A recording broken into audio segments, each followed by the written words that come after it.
자, 그러면 지금부터 전문가와 하나하나 뜯어볼 텐데 일단 그 전에 어젯밤과 오늘 사이에 새로운 사실관계가 좀 드러난 것도 있고 또 의문이 더 증폭되는 부분도 있습니다. 그래서 이수진 앵커가 핵심들을 뽑아서 먼저 브리핑을 해드리겠습니다.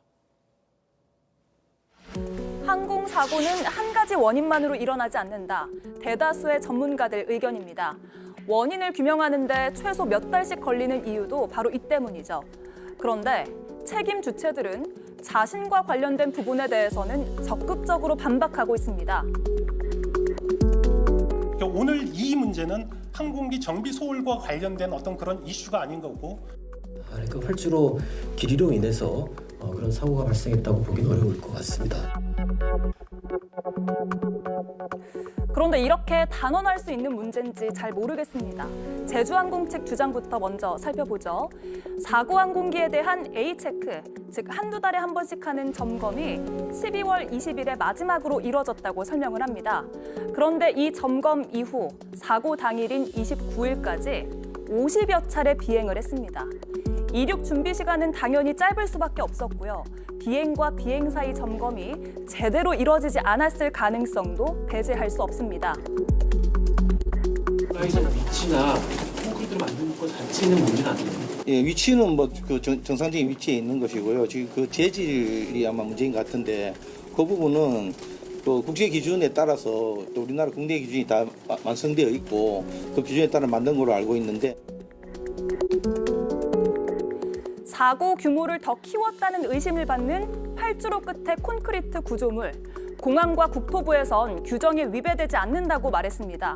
하지만 한 외국 전문가는 활주로 근처 그 어디에도 벽이 있어선 안 된다며 의심의 여지 없이 국제 기준에 위배된다고 주장하고 있습니다. 온 나라가 슬픔에 잠긴 참사 앞에서 책임을 면피하는 모습이 아니라 겸허하게 원인을 찾는 모습이었으면 좋겠습니다. 네, 어제 국토부는 사고 원인에 대해서 정확하게 파악해야 된다. 앞으로 밝혀내겠다고 했지만 활주로는 짧지 않다. 이렇게 얘기했습니다. 그래서 국토부가 관할하는 곳에는 사고 원인이 없다라는 취지로 들리기도 했고요. 또 제주항공 측은 역시나 당국의 조사 결과를 봐야겠지만 점검은 잘했다라고 주장을 했습니다. 그래서 자신들의 책임은 아닌 것처럼 이야기를 해서 이걸 도대체 어떻게 받아들여야 되는지 또 사고 원인이 지금 여러 가지가 추정되고 있기 때문에 어떻게 판단해야 되는지 많이 헷갈리는 상황입니다. 전문가와 함께 하나씩 살펴보죠. 최기영 인하대 항공우주공학과 교수 나와 있습니다. 어서 오십시오. 예, 반갑습니다. 예, 많이 놀라셨죠? 네, 그렇습니다. 예. 지난 하루 동안 국내외 전문가들이 다양한 해석과 추정들을 내놨거든요. 교수님이 보시기에 가장 유력해 보이는 사고 원인은 뭘까요? 저희가 지금까지 알려진 이제 소위 팩트만 이야기를 하면 뭐 세대와의 충돌이 있었고 그 과정에서 엔진의 손상이 일차적으로 있었던 것 같고, 예.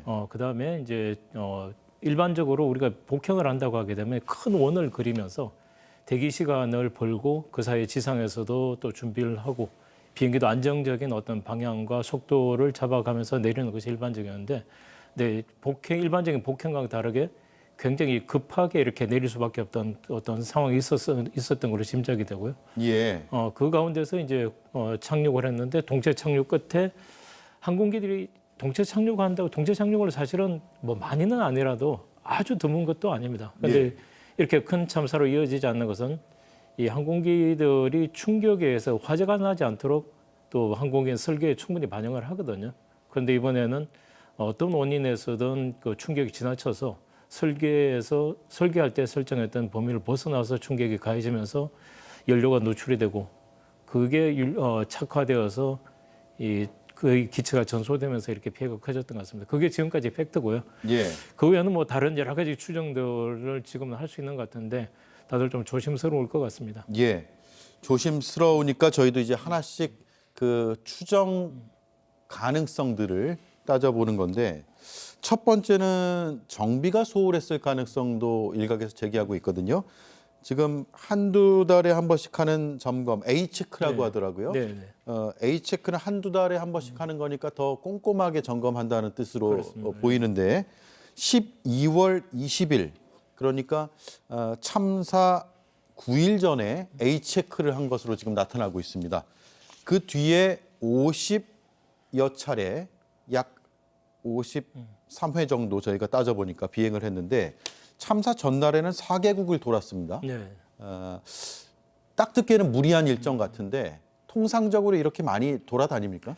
그럴 수도 있다고 생각합니다. 예. 그래서 이제 국토부에서 관리하고 여러 규정들이 있는데 아까 말씀하신 A책이 있고 그다음에 이제 보통 B책, C책, D책 이렇게 했는데 D책 같은 경우는 몇 년에 한 번씩 하면서는 거의 한 달, 두 달 동안 몇 개월씩 이렇게 비행기를 정지시키고 할 정도거든요. 그래서 예. 항공에는 굉장히 엄밀한 어떤 정비 규정들이 되어 있는데 문제는 그 규정들은 규정 안에서 실제로 이행하는 것은 이제 항공사들이고 그것까지 우리가 일상적으로 들여다보지는 않는 거죠. 예. 그런데 이제 보통 이제 비행기가 착륙하고 그다음에 이륙할 때까지는 이제 1시간 정도, 1시간 뭐 최소 1시간 정도 이렇게 걸릴 텐데 그때는 이제 연료를 보충하고 또 그 사이에 만약 운행 중에 경고등이라도 이렇게 발생했다면 그 경고등의 발생 원인을 찾아서 조치한다든지 하는 것들은 제가 알기로는 항공사들의 이름이 되어 있는 것 같습니다. 예, 그러면 누가 이제 모니터링하거나 점검을 한 것을 다시 한번 점검하는 게 아니라 항공사에서 정비사들이 알아서 해야 되는 일들이네요. 그렇죠. 그걸 일상적으로 하진 않고 이제 예.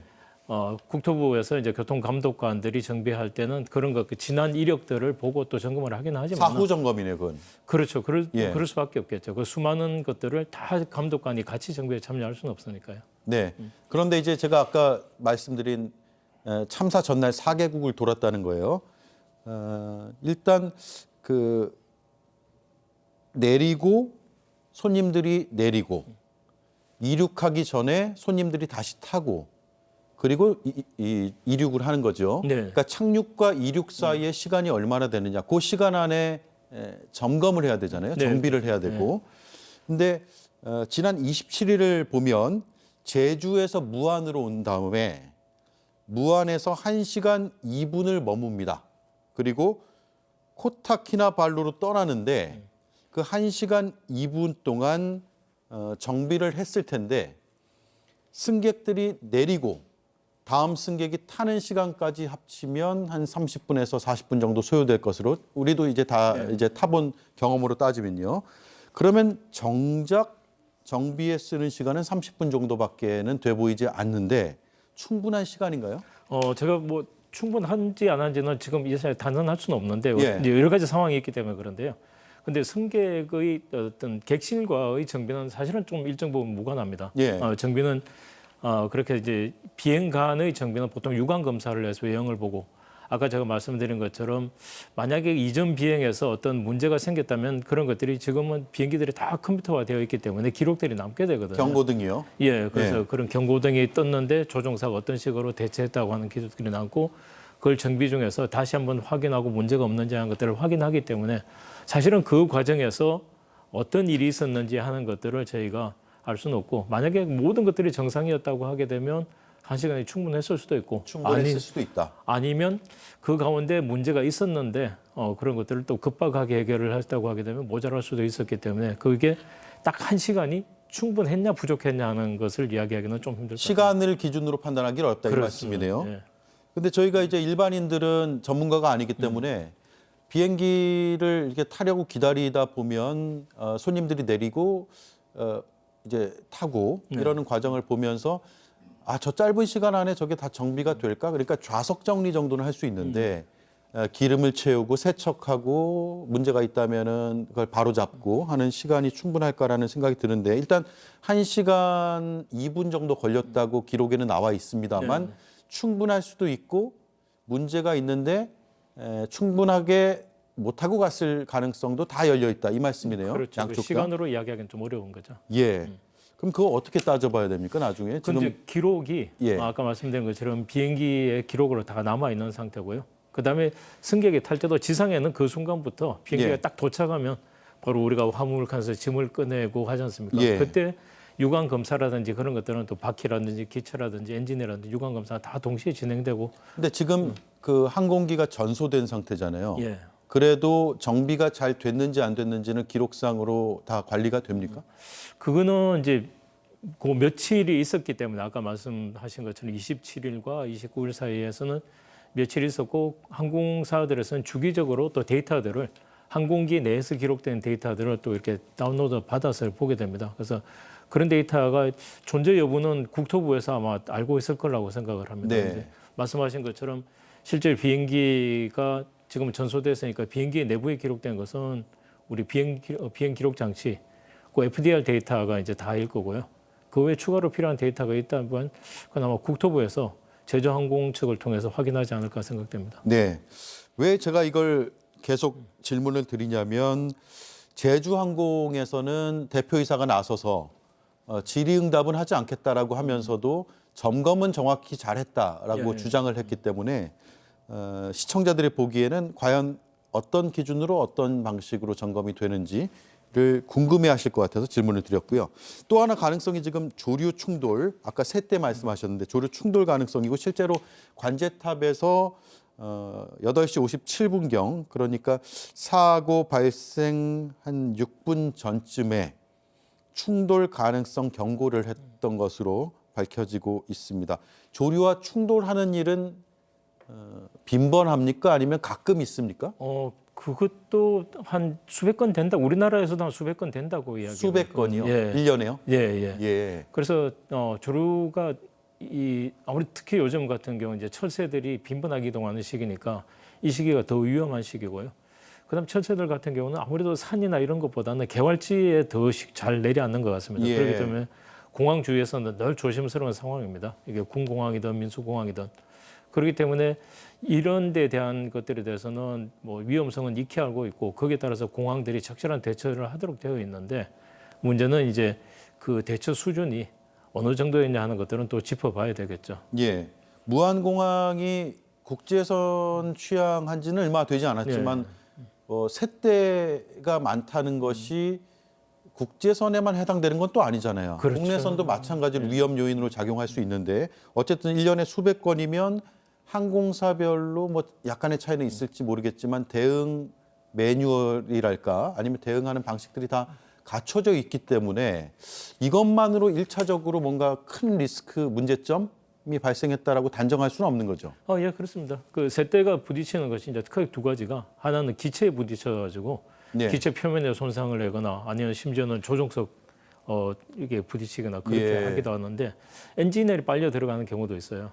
그러면 이제 엔진에 빨려 들어가면 근데 보통 셋대들이 엔진 두 개 동시에 빨려 들어가는 경우는 잘 없더라고요. 비행기가 엔진이 두 개잖아요. 그렇습니다. 예. 그래서 하나에 빨려 들어가면 하나의 엔진이 정지되면 남은 하나의 엔진으로 예. 비상 조치를 통해서 다시 이제 이륙했던 공항으로 돌아오거나 하는 그런 경우들은 자주 있습니다. 자주라는 표현은 제가 좀 아마 이 비행기 타는 분들이 겁내실까 그러지만 하여튼 생각보다는 그런 일들이 있고 또 지금까지 그러는 가운데서 항공 운항이 계속 되어 왔다고 생각하시면 될 것 같습니다. 예. 자, 그러면 조류 충돌에 의한 엔진 멈춤에 의한 랜딩 기어 미작동 가능성도 열려는 있고 또 완전히 그쪽의 가능성이 크다고 말할 수도 없는 그런 상황인데 근데 이제 엔진이 두 개라면 두 개 다 빨려 들어갔을 경우에는 그 상황이 발생할 수 있다는 거죠. 네. 예. 그런데 지금까지 나온 이제 단편적인 정보로서 저희도 참 헷갈리는 상황이 생깁니다. 이게 예. 보통은 이제 비행기는 여러 가지 고장, 이제 외적 환경에 따라서 문제가 생길 수 있다는 걸 알기 때문에 2중화, 3중화, 4중화 시켜 놓기도 하거든요. 큰 비행기는 4중화 시켜서 예를 들면 중요한 비행 조정 컴퓨터를 4대를 두고 네. 이 4대가 다 따로 독립적으로 운영해서 하나가 문제 생기면 이걸 버리고 나머지 3대 가지고 운영할 수 있도록 그렇게 하는데 예. 최소한 2중화는 되어 있고 엔진 각각의 유압 장치들이 다 따로 달려 있어서 하나의 엔진이 꺼지더라도 남아 엔진 하나 가지고 양쪽 바퀴와 그다음에 또 앞부분의 노즈 기어를 다 같이 작동할 수 있도록 되어 있는데 이게 엔진이 두 개 다 꺼지면 사실은 작동이 안 되는데 이게 가서 폭행을 했단 말이에요.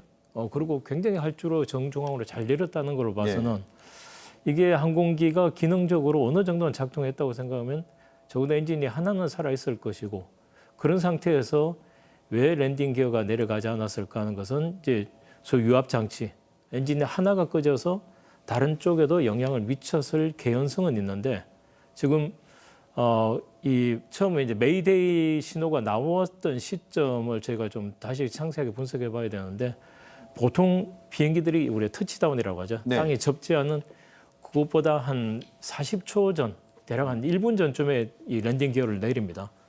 근데 이게 제주항공이 처음에 1차 시도를 만약에 하는 순간에 랜딩 기어를 내리려고 하는 시도 자체를 안 했다면, 그죠? 그러면 저 계속해서 랜딩 기어를 접고 있는 상태에서 복행을 하고 돌아올 때 그때 랜딩 기어를 내릴 수 없는 상황이 발생하지 예. 않았을까 하는 생각이 듭니다. 랜딩 기어가 이게 수동 작동도 가능하다면서요. 네, 그렇습니다. 자동으로 안 내려가면 수동으로라도 억지로라도 내릴 수 있는데 그 얘기는 수동으로도 하기 어려운 어떤 상황이지 않았을까라는 추정이 가능한 부분이거든요. 두 가지 경우가 있을 수 있을 것 같습니다. 첫 번째는 조종사가 작동을 했냐 안 했냐는 문제로 갈리고 네. 두 번째는 수동으로라도 작동을 했는데 가운데 끼임이 발생한다고 하게 되면 그러면 랜딩 기어가 이렇게 또 내려가지 않을 수가 있고 랜딩 기어 안에 뭔가 끼어서 이게 수동으로도 억지로도 안 내려가는 그런 상황 말씀하시는 그래서 거예요? 첫 번째 만약에 엔진 손상이 생기고 그 엔진 손상에 의해서 어떤 뭐 파편이 생긴다든지 이런 것에 의해서 끼임이 발생했다든지 그러면 내려가지 않을 수도 있을 것 같은데 그것은 어떤 상황인지 하는 것에 대해서는 사실 랜딩 기어는 네. 양쪽 랜딩 기어는 두 개 동시에 나와야 되지 하나만 나오면 안 되거든요. 그렇죠. 기능을 제대로 할 수가 없겠죠. 그렇기 때문에 아마 조종석에서는 어떤 이유에서인지 랜딩 기어를 뭐 펴는 것이 부적절하다고 판단했을 수도 있고 아니면 펴고자 했는데 안 펴졌을 수 있는 가능성 둘 다 있는데 네. 비행 기록 장치를 봐야 그건 확인할 수 있을 것 같습니다. 예. 자, 그리고 또 하나는 가능성이 전원이 셧다운됐냐인데 국토부가 오늘 사고기의 착륙 중에 전원이 셧다운된 게 아닌가 하는 주장도 있다. 그 주장을 소개를 했거든요. 예. 그러면서 셧다운 가능성을 언급을 했는데 전원이 셧다운되는 경우가 있나요? 꺼지는 경우가 있나요? 엔진이 갑자기 꺼지는 경우. 엔진이 꺼지면 전원이 꺼지는 네. 건가요? 그렇습니다. 예. 그래서 일반적으로 항공기는 아까 모든 우리 작동하는 부품이라든지 전기 같은 것들이 다 엔진을 통해서 나오거든요. 에너지가. 예. 그런데 엔진이 두 개가 있고 각각의 발전기도 있고 유압 모터도 달려 있는데 엔진 두 개 다 꺼지게 되면 그런 일이 생길 수 있는데 근데 이것도 미스터리가 아까 말씀드린 것처럼 이게 복행을 해서 물론 조종사가 굉장히 어렵게 했을 것으로는 생각이 되는데 복행을 해서 활주로의 정중앙에 위치할 정도의 조종은 되었을 거로 추정이 되면 예. 그러면 이 엔진이 기능이 살아있을 살아있을 가능성이 있는데 마지막 단계에서 이 활주로에 내려서 착륙 이 속도를 줄이지 못한 것은 그러면 그 시점에서 큰 충격으로 갑자기 엔진이라든지 전기 계통이 망가져서 마지막 순간에 망가져서 속도를 줄이지 못했을 가능성도 있고요. 예. 그런데 그 전까지 비행기가 활주로 정중앙으로 왔던 걸로 보게 되면 어느 정도의 조종 기능은 있었던 걸로 보입니다. 예. 그러면 셧다운 가능성이 커 보이지는 않다라고 마지막 속도를 줄이지 못한 그 순간은 셧다운 가능성이 있었을 수도 있을 것 같습니다. 그 중간 과정에서 이제 착륙을 시도하는 그때까지는 셧다운의 가능성이 안 그렇게, 보인다. 예, 그렇습니다. 예. 자동차를 예로 들어도 엔진이 살아 있으면 전원이 다 켜져 있고 그렇죠. 엔진이 꺼지면 전원이 뭐 일정 부분 일정 시간 동안은 유지되다가 꺼지고 뭐 이런 상황과 비슷하다고 보면 되겠네요. 예, 그렇죠. 근데 이제 비행기는 큰 힘이 필요하니까 예. 엔진이 없으면 그런 큰 기기들을 작동할 수가 없거든요. 예. 자, 앞서 제가 이제 제주항공 측의 주장, 그러니까 여객기 정비 등을 계속 잘 해왔다, 규정대로 잘 해왔다라는 그 주장을 말씀을 드렸는데, 즉 비행기 정비의 문제는 아니다, 혹은 기체 결함 가능성은 크지 않다라는 취지로 저는 들렸거든요. 제주항공 측의 주장이. 그런데 사고기의 기령이 15년 정도 지금 된 것으로 파악이 되고 있습니다. 오래된 겁니까 이거?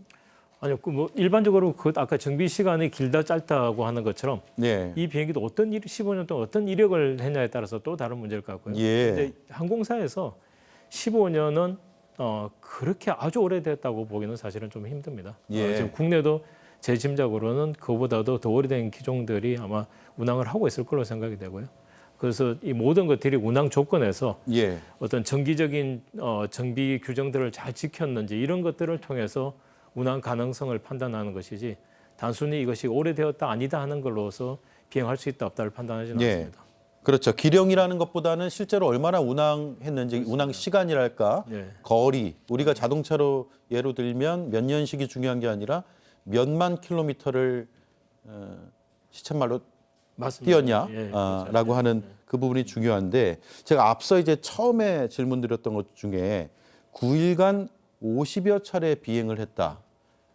그러니까 하루에 6번 이상꼴로 운항을 한 것인데 예. 그것 자체가 많은 것이냐 라는 부분은 다시 질문으로 돌아갈 수밖에 없을 것 같아요. 그 정도로 제가 느끼기엔 빠듯하지만 뭐 전문가들은 의견이 다를 수 있잖아요.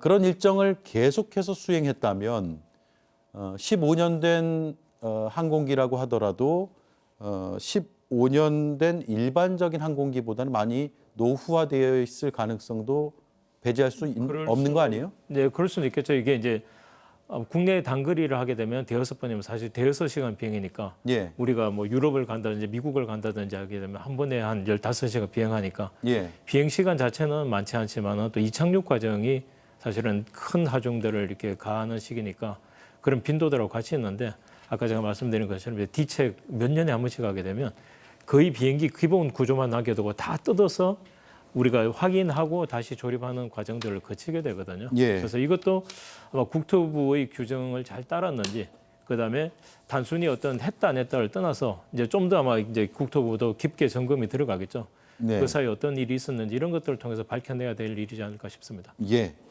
자, 그리고 그다음에 이제 공항 활주로의 문제를 좀 짚어볼게요. 일단 활주로가 짧지 않다라는 국토부의 설명은 여러 공항들의 활주로 길이와 비교해 보면 어느 정도 납득이 가는 부분도 있어요. 네. 예, 그 부분을 짚을 게 아니라 콘크리트 구조물이 있었단 말이에요. 그래서 그 외벽과 부딪히면서 사고가 발생했는데 그런 뚝 형태의 구조물이 이른바 로컬라이저라고 하나요? 네. 예, 이 로컬라이저가 흔히 있는 구조물인가요? 로컬라이저 자체는 저희가 오히려 좋은 공항에는 다 가지고 있습니다. 이게 예. 우리가 보는 계기 착륙 장치라 그러죠. 안개가 끼었다든지 또는 야간에 이 시야가 좋지 않은 상황에서 비행기가 활주로 정중앙에 내리기 위해서 두 가지가 필요한데 예. 첫째는 활주로와 같은 방향을 유지하는 것들이 필요하고요. 두 번째는 고도를 일정하게 접근하는 것이 필요한데 로컬라이저는 그 중에서 좌우로 활주로하고 얼마나 정렬되어 있는지 하는 것을 가리키는 것들이기 때문에 현대적 공항에서는 다 가지고 있는 장치인데 예. 이제 다만 이것을 어떻게 고정하는 것이냐는 문제인 것 같아요. 지금은 이런 것들이 그냥 땅에 이렇게 박혀 있는 구조인데 이런 것을 높이를 일정 높이를 구조물을 올려서 이렇게 설치했다는 것인데 그것은 아마 그조차도 설치 규정이 있었을 거라고 저는 짐작은 합니다만 네. 또 한번 짚어봐야 될 문제일 것 같습니다. 그러면 콘크리트로 단단하게 고정되는 구조물이 아니라 다른 방식으로 그냥 써야 될 수도 있고. 굳이 콘크리트로 해서 높일 것이 아니고 그냥 땅에서 어차피 이제 기둥 위에 가기는 합니다. 이제 네. 유심히 보시면 활주로 끝에 그런 장비들을 다 가지고 있는데요. 예. 그런데 이런 것들이 거의 평지에 기둥에다가 이렇게 올리는데 지금은 이제 문제는 턱을 만들고 그 턱 위에 올렸다고 하는 것이 문제지 않습니까? 예. 그런 것들이 설치 규정에 적합했냐 하는 것들은 그건 아마 공항 설치 규정이 있지 않을까 하고 생각이 예. 됩니다. 그러면 로컬라이저의 유무가 문제가 아니라 그렇습니다. 로컬라이저를 지상에서 얼마나 높게 올렸느냐 그리고 네. 단단하게 콘크리트로 고정시켰느냐 네, 네. 그게 규정에 맞는 것이냐 네, 이 부분을 맞습니다. 따져봐야 된다는 맞습니다. 거네요. 네. 로컬라이저라는 것 자체는 공항에 꼭 필요하고 좋은 공항들은 다 그렇습니다. 갖추고 있다 이 말씀이네요. 예. 그렇게 돌출된 구조물을 보신 적 있으세요? 다른 공항에서? 그거는 제가 이렇게 운항 전문가가 아니라서 잘 모르겠습니다만 예, 전문적으로 그 부분만 뭐 보시진 않았겠죠. 예, 국내 다른 공항들하고 좀 한번 비교를 해보는 것들은 그렇게 어렵지 않을 것 같은데 통상적으로 이렇게 인천공항 이런 쪽은 아마 그런 턱을 안 만드는 것 같아요. 예. 그런 것들은 아마 국내에 있는 공항들만 보더라도 쉽게 좀 확인할 수 있지 않을까 싶습니다. 네. 자, 그리고 착륙 이후에 그러니까 동체 착륙을 시도했고 마지막 충돌 순간까지 속도가 줄지 않은 이유 이것도 굉장히 의문으로 남아 있습니다. 교수님은 어떻게 분석하세요? 비행기가 착륙하면 아까 이제 2.8km가 충분하냐 아니냐 이런 것들은 이제 얼마나 빨리 제동할 수 있느냐는 그리지 않습니까? 예. 근데 이제 제동 방식이 보통 우리가 엔진은 비행기를 앞으로 밀어주는 힘인데 착륙하면 엔진이 거꾸로 뒤에 노즐의 방향이 바뀌면서 오히려 뒤로 잡아주는 힘이 엔진에서 발생합니다. 예. 이제 저희 스러스트 리버설이라고 하고요. 그다음에 바퀴가 내려와서는 바퀴에서 또 브레이크가 작동을 하고 그 날개 윗면을 들어 올려서 우리가 에어 브레이크라고 하는 이러한 것들이 동시에 작동하거든요. 그렇게 해서 속도를 우리가 감소하는 것이 정상인데 지금은 엔진이 만약에 망가지고 우리가 전기 계통이나 유압 계통이 작동하지 않았다면 스러스트 리버설이 제대로 작동하지 않았을 것이고 그다음에 이 에어 브레이크 그래서 날개 윗면이 들리는 에어 브레이크 같은 것도 보면 저희가 언뜻 보기에는 그런 것들이 보이지 않았습니다. 네. 물론 이제 랜딩 기어가 펴지지 않았을까 브레이크가 작동하지 않고 거기다가 보통 이제 동체 착륙을 하는 경우에 어떤 경우에는 보통 활주로 옆이 이렇게 풀받치면 아무래도 풀받치는 마찰이 좀 클 수 있고 이렇다고 하게 되면 마찰이 좀 큰 쪽은 이제 제동 거리가 짧을 텐데 네. 이 같은 경우는 그러한 것들이 전혀 이제 우리가 첫 번째는 제동 장치들이 아무것도 작동하지 않은 것, 그다음에 이제 그런 어떤 마찰이나 이런 것들이 충분하지 않은 것 이런 것들 때문에 속도가 덜 내려왔고 두 번째는 이것이 저희가 이제 비행 기록 장치를 통해서 점검할 것이지만 착륙할 때 소위 이제 터치다운 할 때 접지할 때의 속도가 빨랐으면 그러면 아무래도 거리가 우리가 고속도로에서 갈 때의 제동 거리랑 신호에서의 제동 거리가 다른 것처럼 네. 속도가 빠르면 제동 거리가 더 필요하겠죠. 그런 것들이 저희가 숫자를 통해서 확인할 내용이라고 생각합니다. 네. 자, 마지막 질문 드릴게요. 지금 블랙박스 2개가 수거됐는데 일부 훼손됐다라고 알려지고 있습니다. 구체적으로 지금 분석은 하고 있습니다만 어떤 내용인지 언론을 통해서 알려지고 있는 것은 없고요. 블랙박스에서 주로 핵심적으로 어떤 부분을 지금 봐야 되고 이것만큼은 훼손되면 안 된다라는 부분이 있습니까?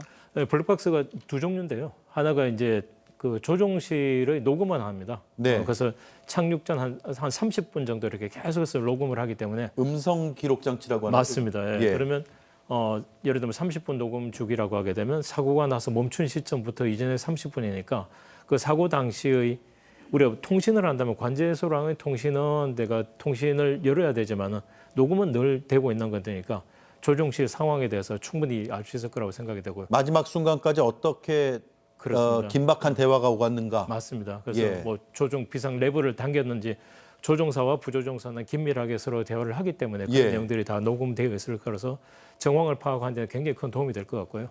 두 번째는 이제 우리가 수치로 확인할 수 있는 것들 그런 것은 우리가 플라이트 레이트 데이터 리코더라고 해서 그 장치들에 이제 기록이 되어 있는데 쉽게 말하면 우리가 컴퓨터에 달려있는 하드디스크 생각하시면 됩니다. 그래서 거기에 있는 데이터들에 이제 여러 가지 수치로 볼 수 있는 데이터들이 있으니까 우리가 음성 기록 장치 CBR 같은 경우에는 정황을 파악하는 데 굉장히 도움이 될 것이고 실제 정확하게 엔진이라든지 또는 비행기의 어떤 개통이라든지 이런 것에 대한 이상은 우리가 FDR을 통해서 볼 수 있을 겁니다. FDR. 예. 예. FDR이 우리말로 하면 어떻게 되는 거죠? 비행 기록 장치라고 비행 기록 장치요. 예. 그러면 음성 기록 장치와 비행 기록 장치가 성격이 좀 다르네요. 네, 그렇습니다. 예. 알겠습니다. 지금 비행 기록 장치 일부가 훼손된 것으로 전해지고 있잖아요. 그래서 그게 외형이 훼손되었는지 예. 우선 비행 기록 장치는 저희가 한 3,200G 그래서 그러면 이제 우리 몸무게보다 한 320배 정도의 충격에도 일시적인 충격에도 견디고 네. 한 1,000도의 고열에도 몇 시간씩 견디도록 그렇게 설계가 되어 있습니다. 예. 크기가 큰가요? 아니면 뭐 그렇게 크진 않습니다. 예. 한 이 정도 크기인데 네. 그래서 이런 것들이 뭐 저희가 외형이 있고 또 내부의 케이스가 또 되어 있을 거라고 생각이 됩니다. 그래서 바라건대 이것이 육안으로 볼 수 있는 외형상의 어떤 뭐 찌그러짐이라든지 이렇다면 다행이고 그 안에는 이제 우리가 아까 말씀드린 것처럼 우리 이제 요즘 하드디스크가 보통 이제 SSD 방식으로 이야기 나오지 않습니까? 네. 그래서 소위 이제 메모리랑 같은 건데요. 그 메모리 부분에 손상이 있냐 없냐는 것이 제일 핵심일 것 같습니다. 네, 그 메모리가 살아 있다면 지금까지 우리가 했던 내용, 이런 대화 인터뷰 내용들이 다 그렇겠죠. 담겨 있을 가능성이 크고 네. 그러면 사고 원인을 명확하게 규명할 그렇습니다. 수 있겠군요. 예. 예, 알겠습니다. 제가 사고 원인과 관련해서 지금 20분 정도 인터뷰를 했는데 사고 원인을 명확히 밝히는 게 고인과 유족에 대한 예의이기 때문이고 또 다시는 이런 일이 일어나지 않기 위함이기도 합니다. 그래서 일단 추정을 바탕으로 여러 가지 이야기를 했다는 점을 시청자들께 말씀을 다시 한번 드리겠습니다. 네. 그리고 관련해서 분석이 더 필요하면 또 한번 모시겠습니다. 고맙습니다. 네, 고맙습니다. 예, 지금까지 최기영 인하대 교수였습니다.